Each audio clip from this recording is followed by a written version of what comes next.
I'm adopted, and my biological mother was 17, and so was my biological father. She was 7.5 months pregnant when she decided to go to Planned Parenthood, which is the largest abortion provider in the world, and they counseled her to have a late-term saline abortion, which is a saline salt solution that is injected into the mother's womb. The baby gulps that solution, it burns the baby inside and out, and then she is to deliver a dead baby within 24 hours. And to everyone's great shock and surprise, I didn't arrive dead but alive on April the 6th, 1977 in a Los Angeles County abortion clinic. What's fantastic about this, about the perfect timing of my arrival, is that the abortionist was not on duty yet. So he wasn't even given the opportunity to continue on with his plan for my life, which was death. And I know that I am in a government building, and a beautiful one it is, and I love your country as well as my own. But I know in the age that we live in, it is not at all politically correct to say the name of Jesus Christ in places like this. To bring him into these sorts of meetings, because his name can make people so terribly uncomfortable. But I didn't survive so I could make everyone comfortable. I survived so I could stir things up a bit. And I have a great time doing it.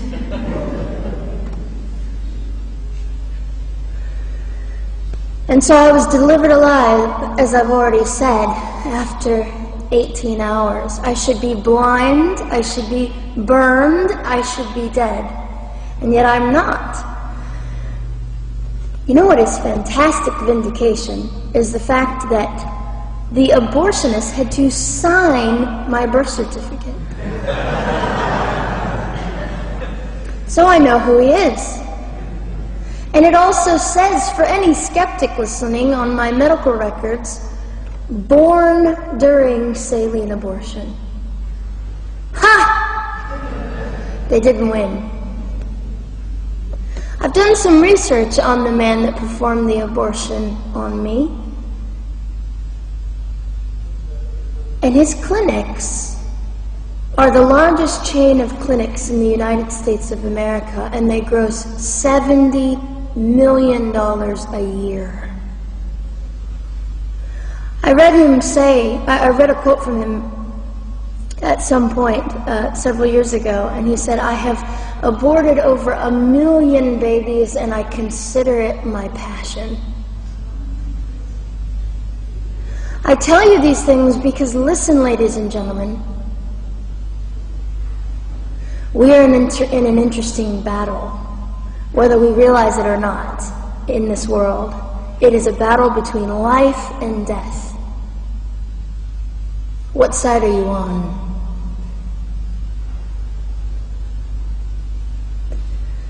So a nurse called an ambulance and had me transferred to a hospital, which is absolutely miraculous. Generally, the practice at the time, and up until 2002, was, in my country, was to end the life of an abortion survivor by strangulation, suffocation, leaving the baby there to die, or throwing the baby away.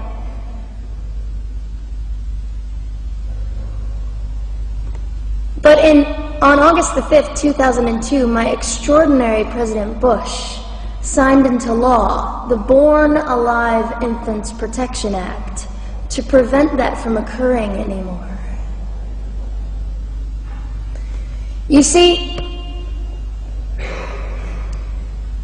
we're playing for keeps. We're playing I'm hoping to be hated by the time that I die, so that I can feel God about me and understand what it was to be hated.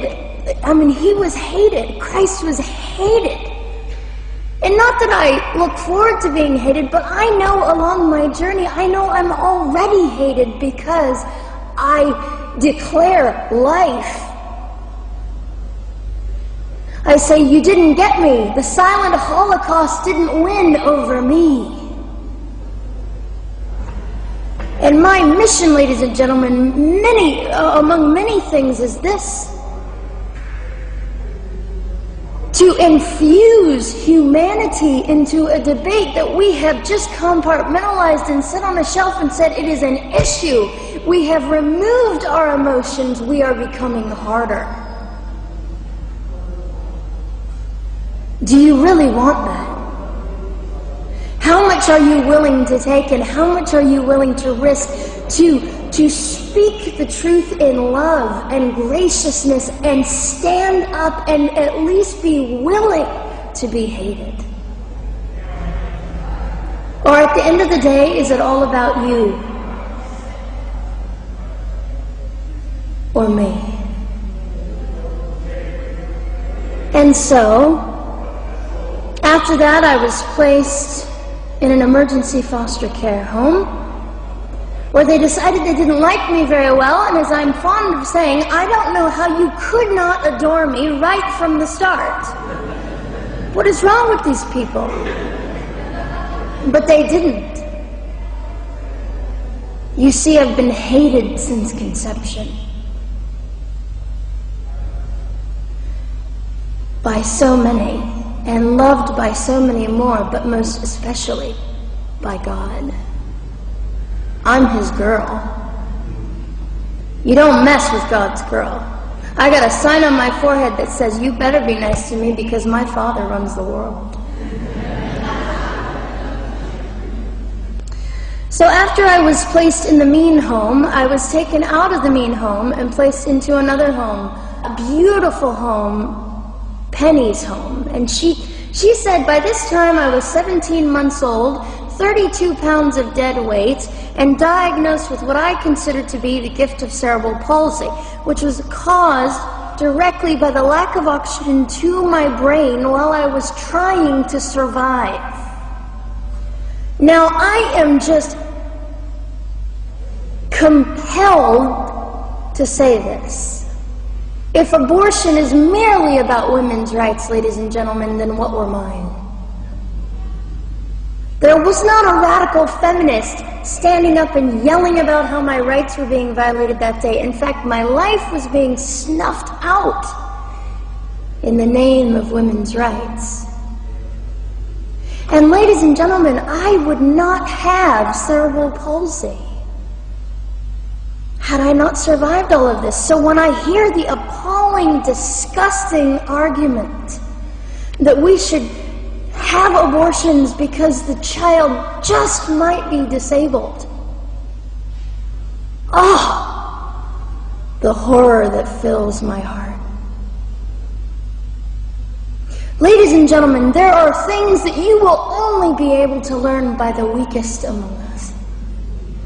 And when you snuff them out, you are the one that loses. The Lord looks after them, but you are the one that will suffer forever.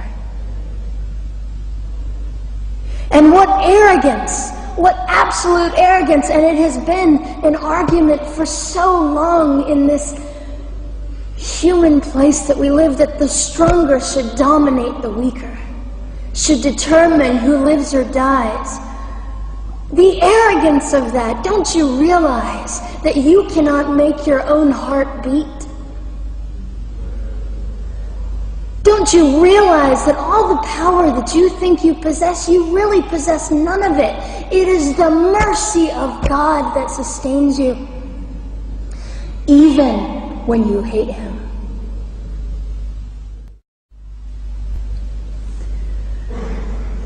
So they looked at my dear Penny and they said, Gianna will never be anything, which is always encouraging. And she decided to ignore them, and she worked with me 3 times a day, and I began to hold up my head, and they said, well, Gianna will never this and never that. Long story shorter, I was walking by the age of 3.5 with a walker and leg braces, and I stand up here today with a mild little limp and without a walker and leg braces. I fall gracefully sometimes and very ungracefully at other times, depending on the situation. but I consider it all for the glory of God. You see, ladies and gentlemen, I am weaker than most of you, but this is my sermon. And what a small price to pay to be able to blaze through the world as I do and offer hope. And I think in our misunderstanding of the way things work, we misunderstand how beautiful suffering can be. I don't willingly sign up for it, but when it comes, we forget. We forget that God is in control and God has a way of making the most miserable thing beautiful.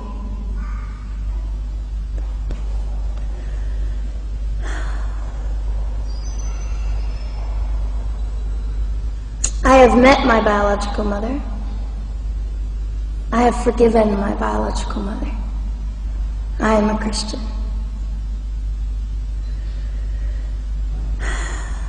She's a very broken woman. She came to an event I was having 2 years ago, showed up unannounced, and said, "Hello, I'm your mother." And it was a very difficult day. And yet, while I was enduring all of this, you'll probably think I'm silly, but I was sitting there and I was thinking, I don't belong to you. I belong to Christ. I'm his girl, and I'm a princess. So no matter what you say, in all your anger and brokenness and rage, it's not mine to keep. It's not mine to carry, and I won't. I was saying all this inside. So, ladies and gentlemen, you have an opportunity. But for just a brief moment, I would like to speak directly to the men in this room and do something that is never done. Men, you are made for greatness. You are made to stand up and be men. You are made to defend women and children, not stand by and turn your head when you know murder is occurring and do nothing about it. You are not made to use women and leave us alone. You are made to be kind and great and gracious and strong and stand for something. Because men, listen to me, I am too tired to do your job. Women, you are not made for abuse. You are not made to sit and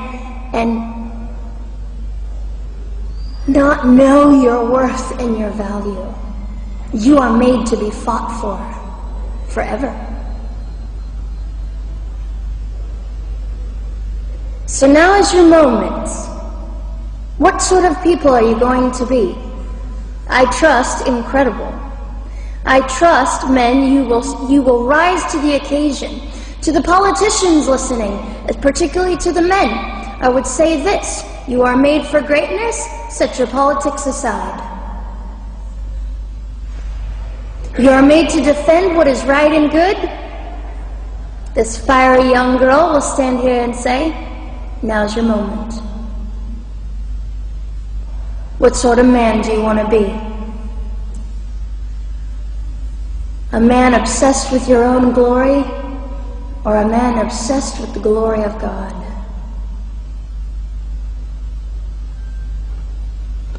I'll just end with this. Some of you might be slightly annoyed that all I keep doing is talking about God and Jesus. But how on earth can I walk about limping through this world and not give all my heart and mind and soul and strength to the Christ who gave me life? So if you think I'm a fool, it's just another jewel in my crown. My whole intent in living here is to make God smile. I hope some of this made sense. It just came from my heart. God bless and keep you.